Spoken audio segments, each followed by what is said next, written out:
most viral video on the internet right now. She sits down on the bus and swipes on her phone, not knowing that her life was about to end because of the monster behind her. When I searched for this story on mainstream media outlets' websites, did any search results come up related to it? CNN? No. New York Times? No. Washington Post? No. 5 people watched that woman. Not a single person on that train stepped in to help her. Not one.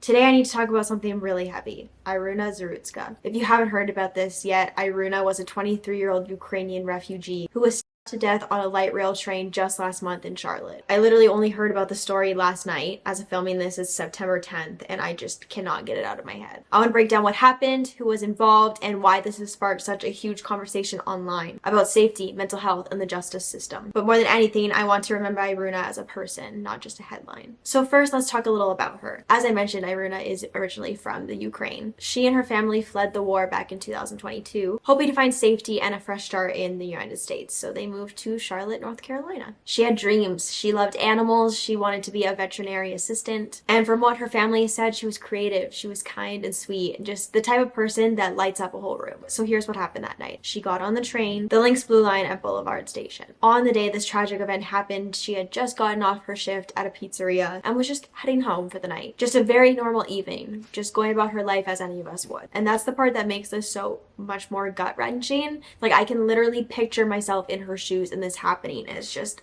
it's scary and it's sad. There's so many stories like this. It's tragic. DeCarlos Brown Jr. also got on the train. Brown was 34 years old and had a long criminal history. 14 prior arrests, including assault and robbery, and also had documented mental health issues, including schizophrenia. And his mother has said that he refused treatment for it. So without any warning, stabbed her multiple times, including a fatal wound to the neck. She was pronounced dead at the scene, and he got off on the next stop, and the police arrested him at that time. Trigger warning, this is very graphic, so if you are sensitive to this type of footage, please either skip ahead or skip out on this video, and I'll catch you in the next one. Let's watch the footage together, shall we?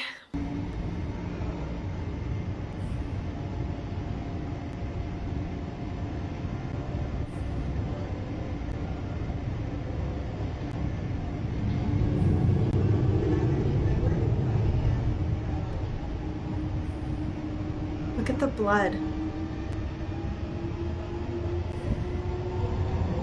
Oh, it makes me so sad.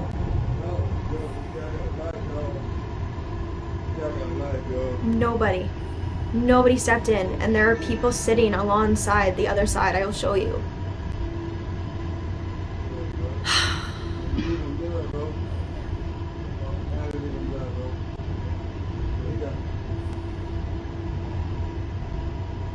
So sad.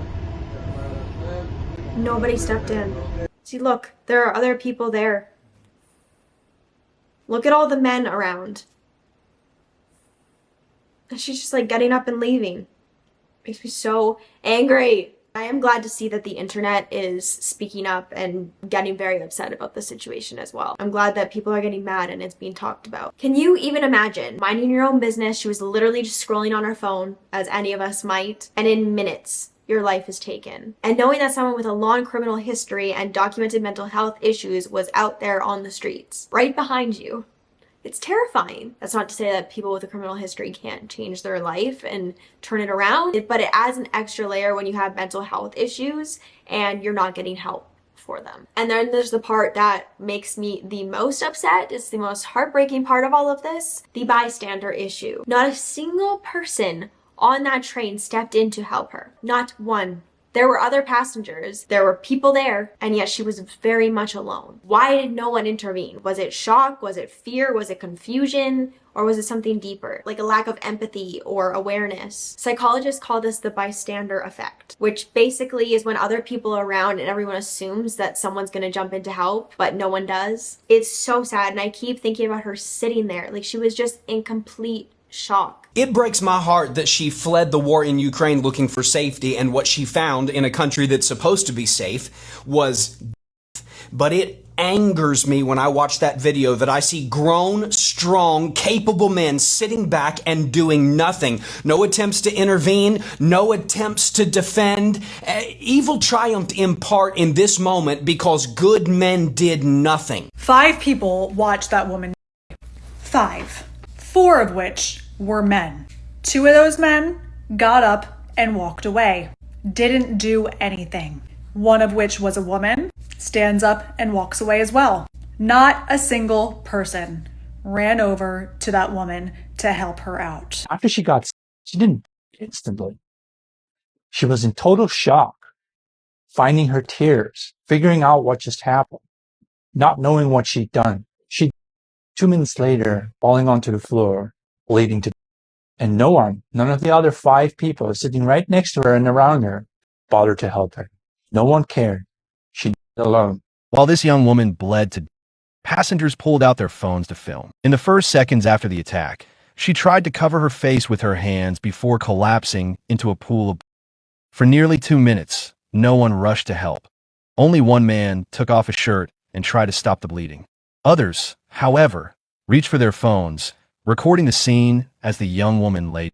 Her life ended in minutes, and instead of compassion, she was surrounded by glowing phone screens. She was alone, being attacked, and no one stepped in to help. And it makes you reflect on yourself too. If I were a bystander, what would I do in that situation? Would you step in? Would you even know what to do? I think my first reaction would be to call the police right away. The whole incident is just, heinous enough in and of itself. But another thing that is so upsetting to me is the fact that no one helped her. Like, this woman was stabbed in the neck, and then she slumped to the ground, and then she bled out on the floor of a metro, and no one went to help her. And I just feel like we're in a time where everyone is preaching, compassion and what about humanity? But yet when something horrible happens to someone, we'll pull out our phone quicker than we'll actually go to help them and see if they need assistance. Last week, I was at an appointment on the second floor of a building, and I look outside and I see a woman get hit by a Range Rover, and she is literally lying in the streets underneath a vehicle. And I rush downstairs to go help her, and there's like 50 people standing there on the sidewalk with their phones out, and everyone's recording everything, but no one went to help this woman. And it really just makes me feel like, as a society, we're virtue signaling all the time. Again, we are so quick to talk about humanity and compassion and loving thy neighbor and helping each other out, but then when it comes to time to do that, we're not really doing it. We need to stop all of this this virtue signaling and actually bring back real humanity and compassion. And that also leads me to mental health. Now, I'm going to be really clear here. Mental illness does not equal violence. But this is very much an example of how gaps in mental health treatment can have tragic consequences. Not because the illness automatically makes somebody dangerous or violent, but because sometimes there's no system to help them get stable before things spiral out of control into situations like this. I keep seeing people bringing up mental health when it comes to the Charlotte. And I've just got a few things to say to that. I don't care if you're schizophrenic, if you are violent, especially if you have 14 prior arrests, including for violent crime, then one way or another, you need to be locked away from society forever. Having a mental health diagnosis is not a justification for someone's violent symptoms to be unleashed on society.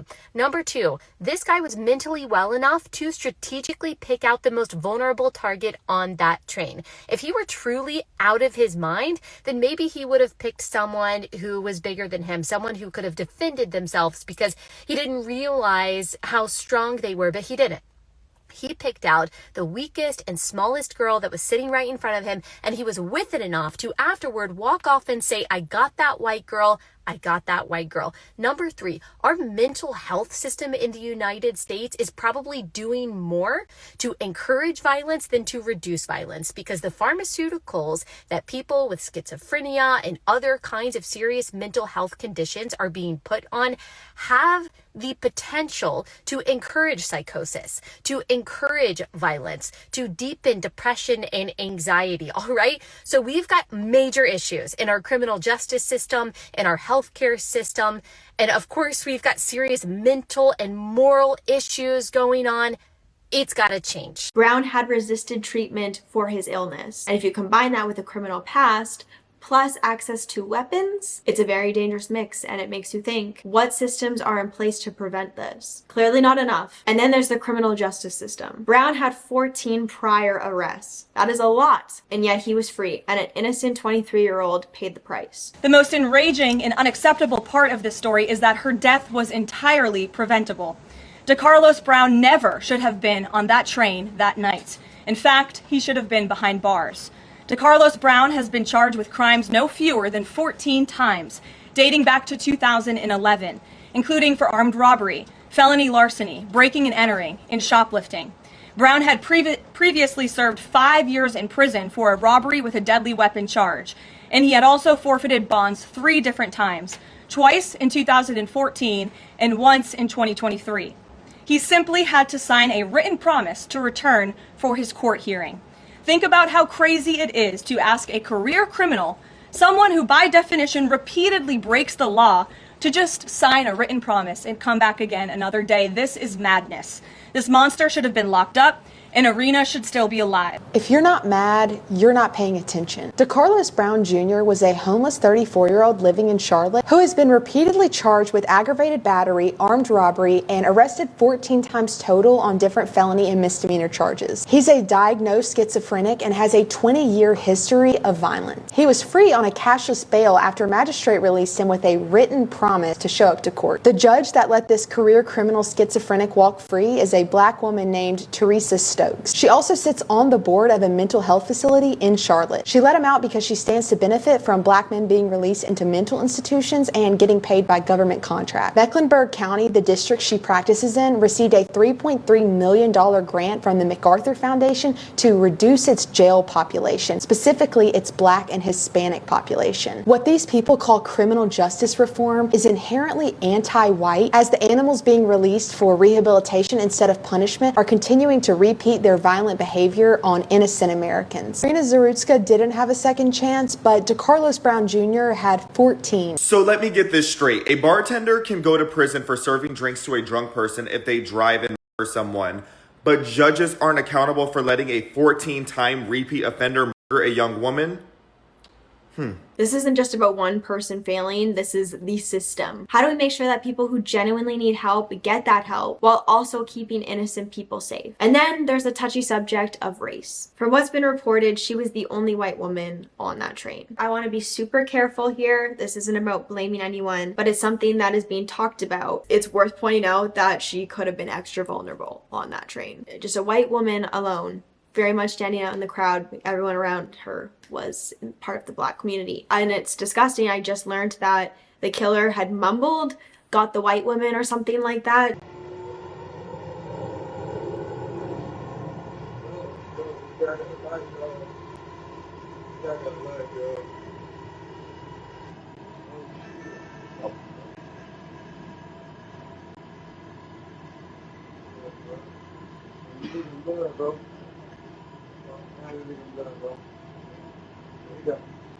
So it was very much an attack on her because she was a white woman. It's scary. Racism goes both ways. I'll tell you exactly why these people didn't react.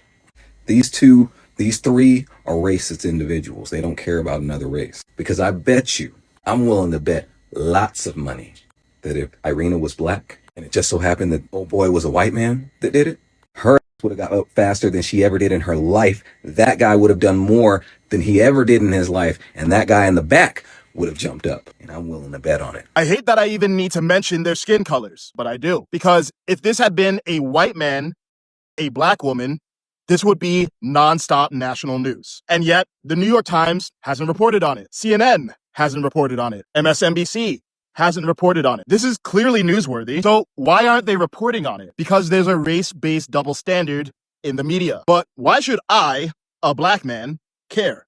Because we all should. We're supposed to be ending racism, not flipping who gets to be racist. In the face of evil, we must let go of racial preferences and focus on principles. All decent people must say, I don't care what color they are. Another person in cold blood is evil. All humans must say, I don't care who started it. A boy, another unarmed boy at a track meet is wrong. The division shouldn't be black versus white. It should be wrong versus right. Another part people are talking about is transit safety, of course. Are there really enough security measures on trains and at stations? Like, if you think about New York, there's always crazy stories about things happening on the New York Transit. Whenever I'm in New York, I am a little scared myself. I've been around sketchy men. I've been around very drunk men on the transit. It is not safe. Plus, there was another story I talked about a while ago that was just absolutely brutal that happened, I think in Canada, I think it was, on a bus, and it was just the absolute worst story you can think of. This is why I don't like to leave the house. Like, it is scary out there. After this happened, the city said that they would increase the fare inspections, expand security staffing, and improve surveillance. Like, okay, that's great, but why is this taking place after the fact? Let's be real, these are reactive measures. Shouldn't we already have that type of safety? The attack already happened, so how do we prevent attacks like this happening before it's too late? Like, why are we just responding afterwards? Legally, as I know right now, Brown is facing serious charges. First degree in state court, and a federal charge for committing an act that caused on a mass transportation system. He could face life in prison or even the penalty. But here's the thing, while the courts handle this, it doesn't bring her back. And it doesn't erase the fact that the system let her down. Everyone deserves a second chance, right? Hell, they gave him 14 second chances. Except the victims. Victims don't get second chances. But she thought she did when she escaped Ukraine to come to the United States thinking that she would be safe here. Liberal judges and policies made sure she wasn't safe here. She bled alone to death, and people just watched. And you want to know one of the reasons why people froze and didn't help this young girl while she bled to death? Because people see that the same judges, the same liberal policies that dragged someone through hell like Daniel Penny when he tried protecting people in a situation like that, they see it and they're scared. And this is what these politicians want. They want to do whatever they want, and they want people to be scared, so we take no action. A beautiful young girl, a refugee, trying to seek a better life here, going back home after her shift in a pizza place, gets senselessly. And who's going to pay for that? Who's going to pay for that crime committed by someone who should have never been in that train to start with? Now, their excuse is that he's mentally ill. Let's be honest here. 99% of mentally ill people would never commit a crime like this. This is not sickness. This is pure evil. And until evil is dealt with the way it is supposed to be, we're going to keep on seeing crimes like this. This needs to stop.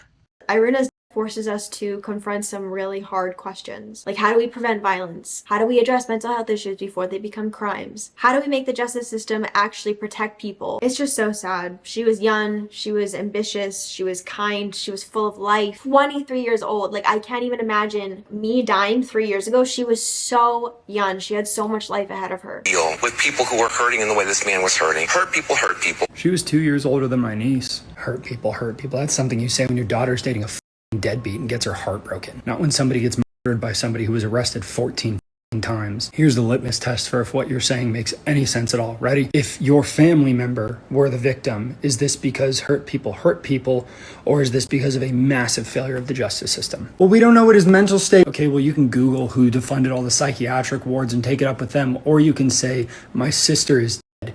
It doesn't matter. It simply does not matter. They're propped up by prescribed principles that say, well, what about him? What about the bad guy? What about his story? What about when those principles prevent you from ever achieving true justice? But don't worry, the mayor came out to speak about it, to say that we can't arrest our way out of homelessness and mental health issues, despite the fact that this wouldn't have happened if the person who your cousin wasn't let out of jail again. We prosecute bartenders if they overserve drinks to someone and that leads to a crime. This judge is not going to experience a single ounce of punishment. Do you care about the reasons and the rationale and the explanation for why something like this happened? No. Because somebody you love is dead. While her story is horrifying, it is a wake-up call for all of us. We need to think critically about our community, our safety, and the systems that we rely on. Her life was stolen in a public place where she should have felt safe. That's why this story is so devastating and it resonates with so many people. Millions of us use public transit. This could have been any of us. It could have been me, it could have been you. Stories like this remind us that safety is not guaranteed. We always think like, that won't happen to me. It's something that you hear on the news, but it happens every day. We just get lucky. So I'm sitting here editing and I find out that people started a GoFundMe. But not for the victim's friends or family, no. For the killer. I'm gonna be praying for humanity. I know you online. You mean to tell me one of you started a GoFundMe for the man that the lady on the train? I wasn't even going to make a video about Iryna Zarutska until I saw a GoFundMe for her. The girl who literally fled bombs and missiles in Ukraine for what she thought was a safer life here. What does she get? A knife in the throat. But yeah, let's pass the hat around for him. Our justice system treats violent criminals like they're misunderstood toddlers. And our media only reports what's convenient. And now people are literally raising money for her. It's not justice or empathy. That's her grave. We can't change what happened, but we can honor her memory by speaking out and caring for each other and just demanding better. Rest in peace, Iryna Zarutska. And I just want all of you to be very safe out there. Please take care of yourself. Be aware of your surroundings. I love you very much, and I hope to see you in my next video. Bye. I don't recognize this country anymore. In her final seconds of life, she looks at her attacker. She looks at the man behind her for help. She realizes what's happened. She looks at the woman beside her for help. She realizes that no one is coming to help her, cries, and passes away.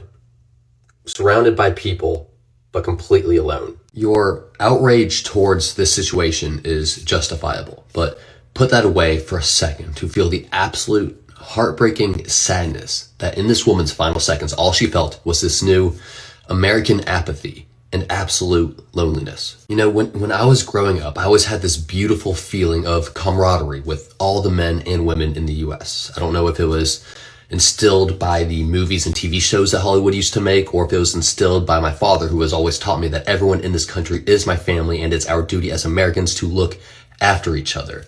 All I know is that after this tragic event, to see no one help her, to see the way that we're all just tearing each other apart in its aftermath, I don't feel that way anymore. What are we if we don't look out for each other, if we don't help each other, if we don't have trust in each other? We're nothing. And a country without those things will just continue to rot from the inside until it's nothing, until everything falls apart.